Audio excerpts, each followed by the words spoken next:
Nós falamos, o Evangelho fala de uma parábola do festim das núpcias, ou das bodas, né? A gente fala bodas, mas boda não é boda, né? Não existe boda, né? O pessoal diz que boda é a mulher do bode, mas é cabra, né? Nem boda, né? Então, as bodas, né? As festas de casamento, ou as festas das núpcias, né?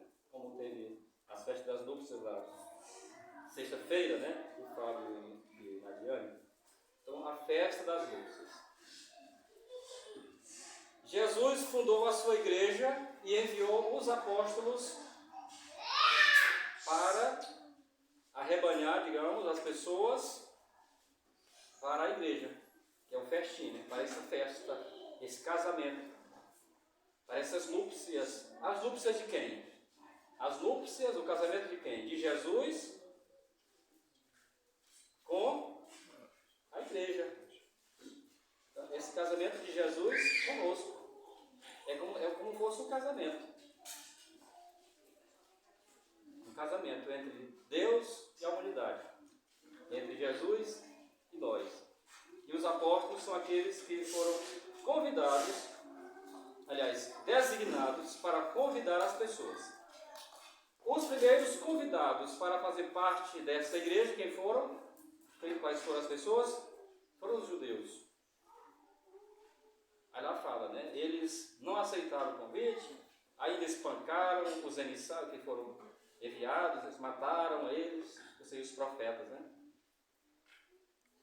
E com a igreja também da mesma forma, os apóstolos todos praticamente foram mortos, todos, não todos, todos foram mortos, porque eles não aceitaram o ensinamento dos apóstolos e mataram a todos. São Pedro, São Paulo, São João. São João foi exilado, foi colocado numa ilha lá, isolado, mas morreu lá, morreu preso, né? Como prisioneiro na ilha, Patmos.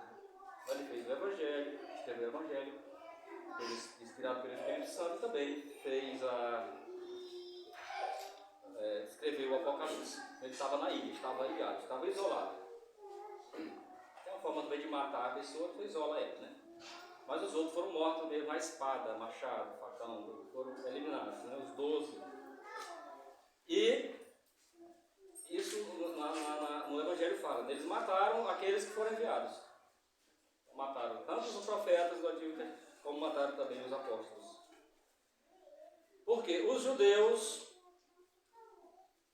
se recusaram a tomar parte nesse banquete espiritual, no banquete espiritual.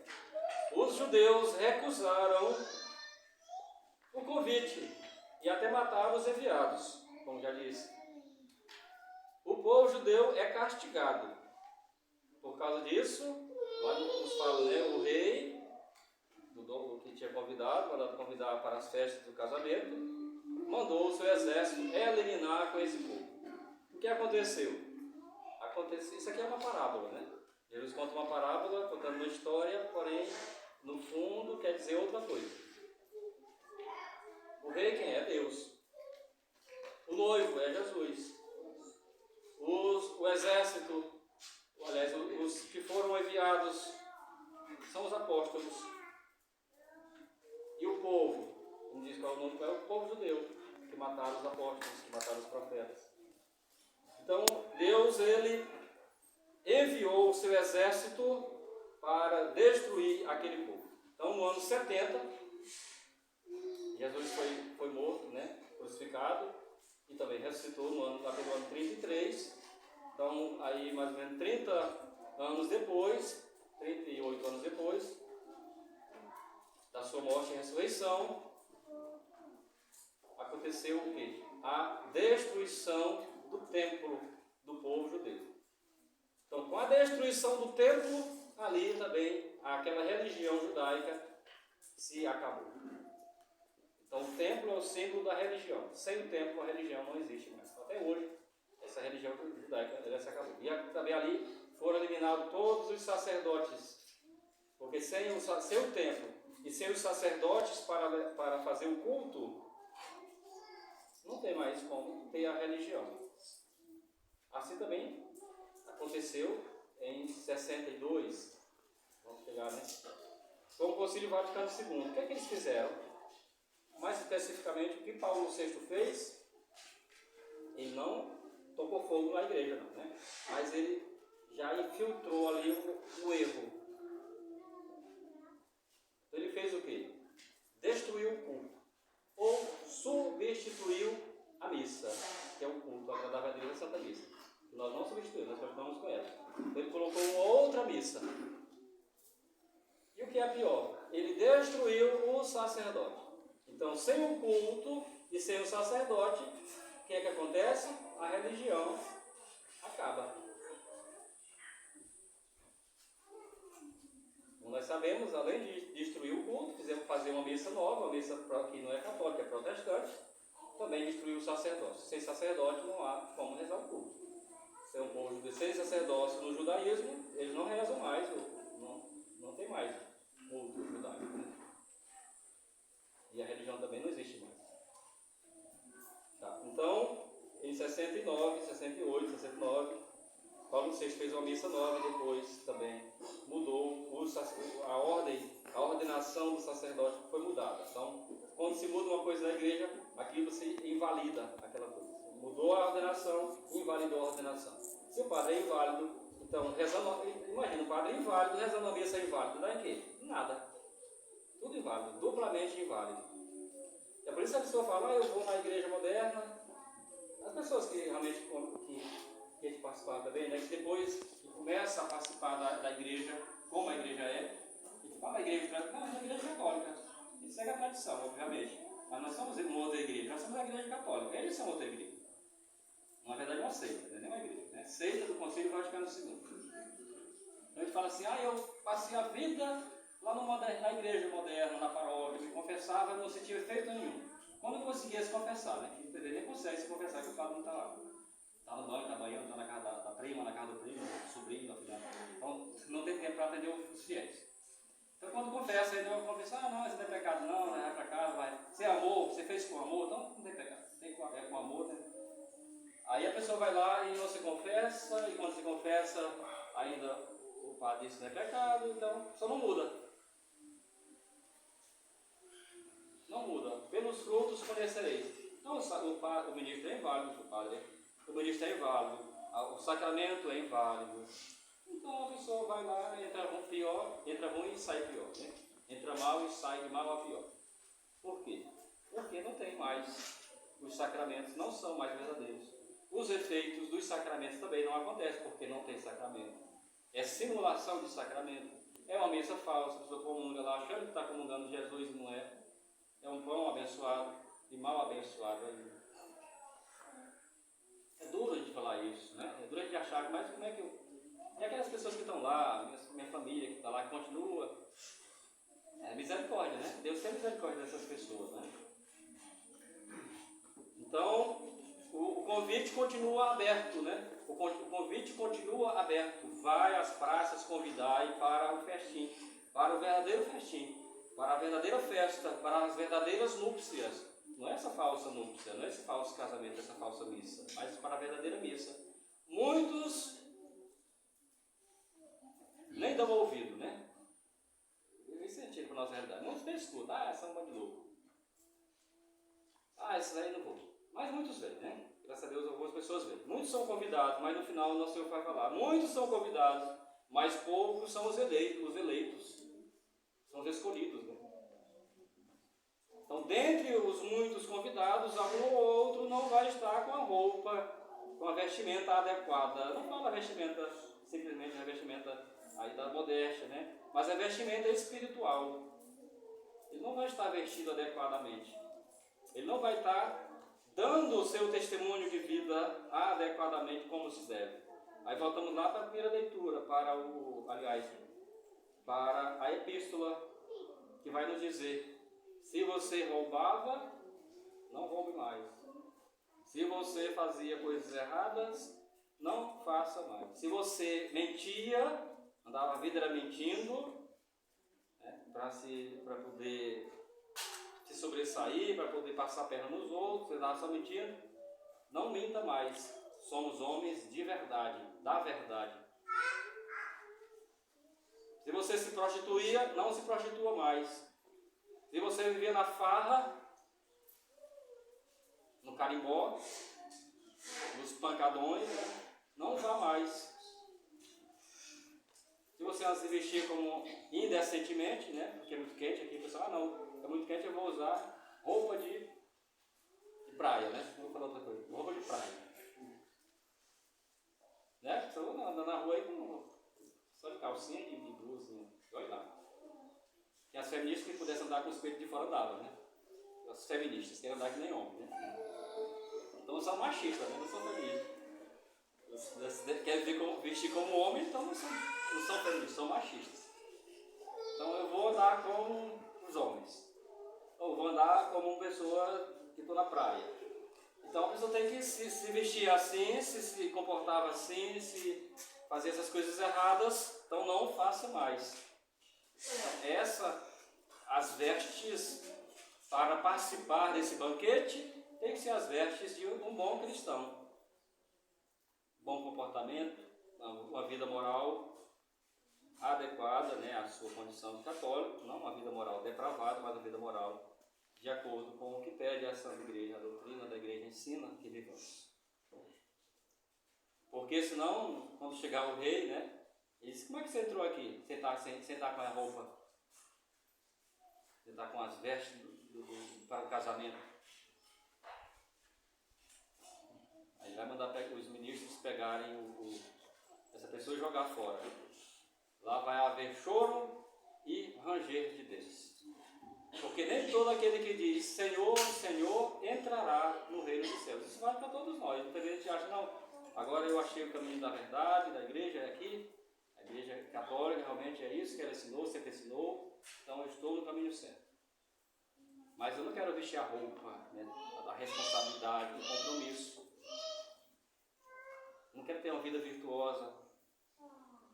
Então eu não vou entrar no festim, vou ser jogado fora depois. Não vou entrar. Não é porque eu digo, Senhor, eu vou entrar. Não, você tem que se comportar como realmente um cristão e um bom cristão. E por isso muitas vezes, muitos são convidados, né, para as festas, muitos convidados para retornar à igreja, para viver aquilo que a igreja sempre ensinou, mas nem todos ficam, né, porque é exigente. Nem todos querem vestir essa roupa, né? Nem todos querem usar essa vestimenta espiritual, entende, né? Nem todos querem. Porque é compromisso, é renúncia, não é fácil. Não é fácil a gente ser católico hoje em dia, nesse mundo desmantelado como está, pior ainda, né? E é ruim quando ainda na família, quando todos vêm, né? Vê o pai, vê a mãe e os filhos, isso é bom, maravilhoso. Mas na maioria das vezes não é assim, né? Aqui também com certeza não é assim.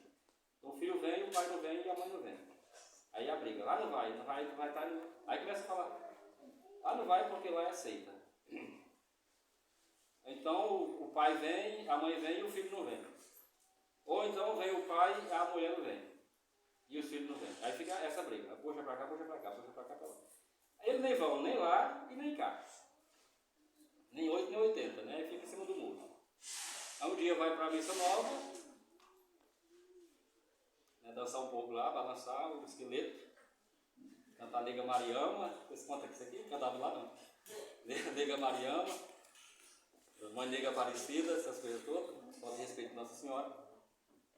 Nego Nagô. Aí depois vem para. Então você tem que decidir, ou você é de Deus ou é do capeta, né?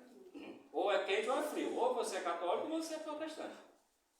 Não pode ser meio termo, né? Não pode ser. Ou você é modernista, assuma logo a sua postura de modernista, diga, né, que eu aceito o que o Francisco ensina e pronto.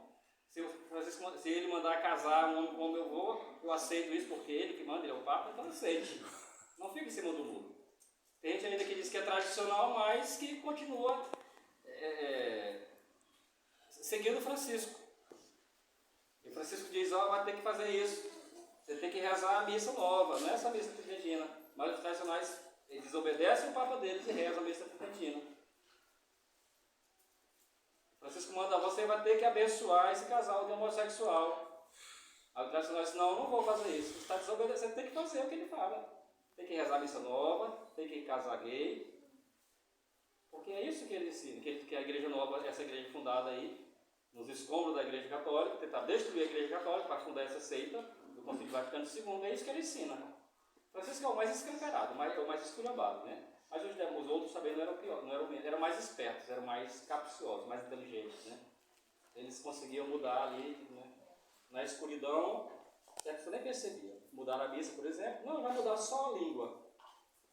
Não vai mudar a missa, vai mudar só a língua, porque aí começaram a falar mal do latim. Ninguém entende latim, é uma língua morta, o povo não sabia o que estava fazendo, então vamos mudar, vamos traduzir. Só que eles mudaram para a missa.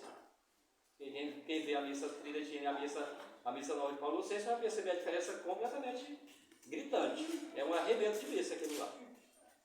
Eles cortaram, mudaram, não foi só a língua, mudaram a missa. Fizeram a missa, pior ainda, copiaram a missa dos protestantes. Os protestantes tinham a missa deles, né? Agora esses novos aí, os pentecostais, nem missa eles têm mais, já tem agora o culto, né? E nem sabe o que eles estão fazendo.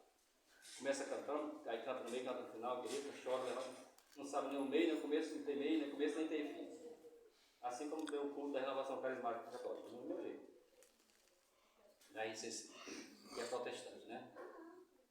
Protestante dos protestantes. Então, esses lá, como eu falei, né, Paulo VI, sobretudo, eles são mais espertos, mais diabólicos, eles conseguem mexer sem a pessoa perceber muito. Já o Francisco já é um bronco, né? É tipo o tio do bar, é tipo o tio do boteco. Ele fala que está na telha e tal. E muita gente se afastou de lá porque percebeu que ele na verdade, é um grande aliado da posição tradicional do sede-vacantista como a nossa, né? Por que nós somos sede-vacantistas? Não é porque a gente não gosta do Papa, porque a gente não gosta de herege. A gente ama o Papa, nós temos devoções ao Papa, né? Como figura de Pedro, né? Como sucessor de Pedro, não herege como Francisco, como João Paulo II, como Paulo VI, etc. Bento XVI. Eles não são dignos desse nome de Papa, então são usurpadores. Por isso que a gente não os tem como Papa, porque se tivermos esses homens como Papa, nós estamos desrespeitando, desmoralizando os Papas verdadeiros. Você pega, por exemplo, o Francisco desse aí e coloca do lado do Papa Pio X, São Pio X. Isso é um disparate, né? Um absurdo dizer que um é a mesma coisa do outro. Um que ensina heresias, ensina o erro, Pachamama, menos, né?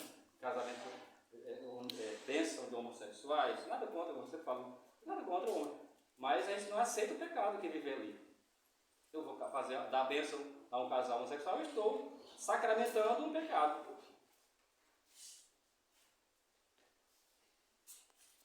Da mesma forma, eu não vou dar uma benção também no casal, que eu não quero casar, mas eu quero me dar a benção, padre. Eu estou junto, amigado, mas não quero casar.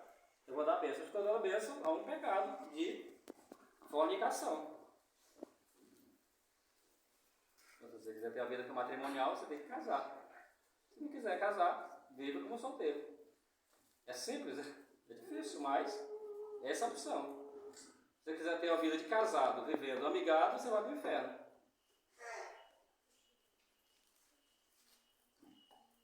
Se você tem a vida de casado, você tem que casar, procurar o sacramento do matrimônio, como tivemos recentemente, né? É no matrimônio que as pessoas podem ter a sua vida matrimonial saudável para gerar os filhos para Deus, com responsabilidade. Quem não quer ter filho, quem não quer ter responsabilidade, para não casa. É melhor ir para o céu solteiro e santo do que para o inferno, com 10, 15 mulheres. Ou mais, né? Ou mulher, 10, 15 homens. E as piriguetas também, né? Tem os piriguetos e as piriguetas. Então, o que adianta ter tudo nas mãos, ganhar o mundo inteiro, todos os prazeres, todos os pecados, se vai perder a sua vida? E essa vida aqui ela é duradoura, ela é passageira, né? A vida eterna, duradoura, é a vida após a morte. Então, ter a minha vida aqui prazerosa com tudo, carrão, farra, pinga, forró e foguete, né? E ir para o inferno. Passar a eternidade sofrendo no fogo eterno que não se acaba por causa do prazer que eu podia ter evitado.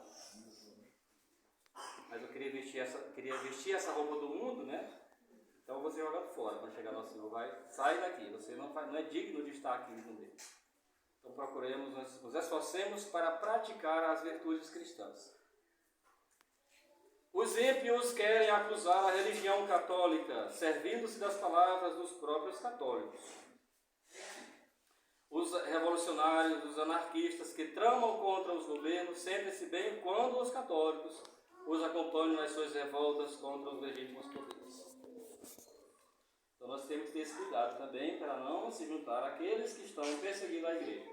A igreja hoje se resume a poucos, né? Não é essa igreja por aí que se apresenta como católica, não. Tem que defender a verdadeira igreja. São os poucos, né? Muitas vezes até no nosso meio, né? Tem pessoas que estão lá, parece que infiltradas ali para atrapalhar o negócio.